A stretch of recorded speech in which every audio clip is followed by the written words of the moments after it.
نحمده ونصلي على رسوله الكريم اما بعد فاعوذ بالله من الشيطان الرجيم بسم الله الرحمن الرحيم عن عثمان رضي الله تعالى عنه قال قال رسول الله صلى الله عليه وسلم من توضأ فأحسن الوضوء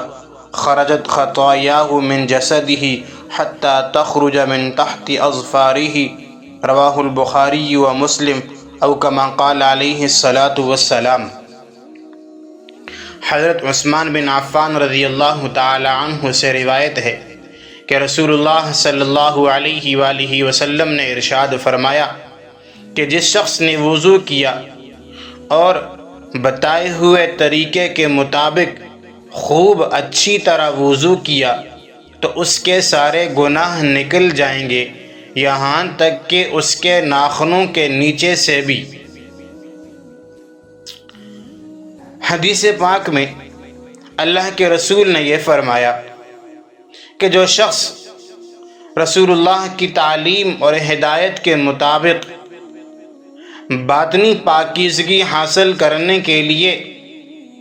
سنن و آداب وغیرہ کی رعایت کے ساتھ اچھی طرح وضو کرے گا تو اس سے صرف اس کے اعضائے وضو کی جو میل کچیل ہے یا جو گندگی ہے وہی دور نہیں ہوگی، بلکہ اس کی برکت سے اس کے جسم کے اندر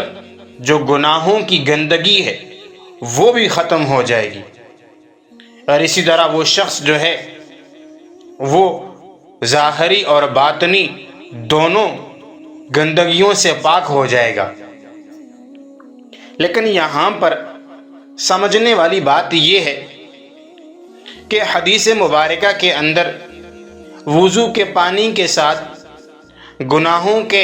جسم سے نکل جانے اور دھل جانے کا ذکر ہے، یعنی وضو کے پانی کے ساتھ انسان کے جسم سے گناہ نکل جاتے ہیں اور دھل جاتے ہیں۔ حدیث مبارکہ کے اندر اس بات کا ذکر آیا ہے، حالانکہ گناہ کوئی میل کچیل بھی نہیں ہے اور ظاہری نجاست بھی نہیں ہے، تو پھر یہ پانی کے ساتھ کیسے دھل جاتے ہیں اور پانی کے ساتھ کیسے نکل جاتے ہیں؟ تو شارحین حدیث نے اس کی ایک توجیہ تو یہ کی ہے کہ گناہ کے نکل جانے کا صرف مطلب معافی اور بخشش ہے، اور بعض حضرات نے یہ بھی فرمایا کہ بندہ جو گناہ جس عضو سے کرتا ہے، مثال کے طور پر آنکھوں سے گناہ کرتا ہے یا اپنے ہاتھ پاؤں جس عضو سے بھی کرتا ہے، تو اس کا ظلماتی اثر اور اس کی نحوست پہلے اس عضو میں پھر اس شخص کے دل میں قائم ہو جاتی ہے۔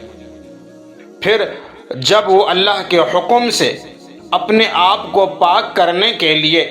وہ بندہ سنن اور آداب کے مطابق وضو کرتا ہے تو جس عضو سے اس نے گناہ کیے ہوتے ہیں وہ گناہوں کے جو گندے اثرات اور جو ظلمتیں اس کے اعضاء اور دل میں قائم ہو چکی ہوتی ہیں، وضو کے پانی کے ساتھ وہ سب دھل جاتی اور ختم ہو جاتی ہیں، اور اللہ تعالیٰ کی طرف سے ان کی معافی اور مغفرت بھی ہو جاتی ہے۔ تو اس لیے انسان کو ہمیشہ باوضو رہنا چاہیے، کیوں کہ جب انسان باوضو رہتا ہے تو فرشتے ہر وقت اس کے ساتھ ہوتے ہیں اور وہ ہر طرح کی بلائیوں سے محفوظ رہتا ہے، ہر طرح کی گندگیوں سے پاک رہتا ہے۔ لیکن جو ہی وہ ناپاک ہوتا ہے تو پھر فوراً فرشتے اس سے چلے جاتے ہیں اور شیاطین اس کے پاس آ جاتے ہیں۔ اس لیے ہمیشہ انسان کو باوضو رہنا چاہیے۔ اللہ رب العزت ہمیں ہر وقت باوضو رہنے کی اور اپنی ظاہری اور باطنی دونوں گندگیوں سے ہمیں پاک رکھے، اور ان باتوں پر اللہ رب العزت ہمیں عمل کرنے کی توفیق عطا فرمائے۔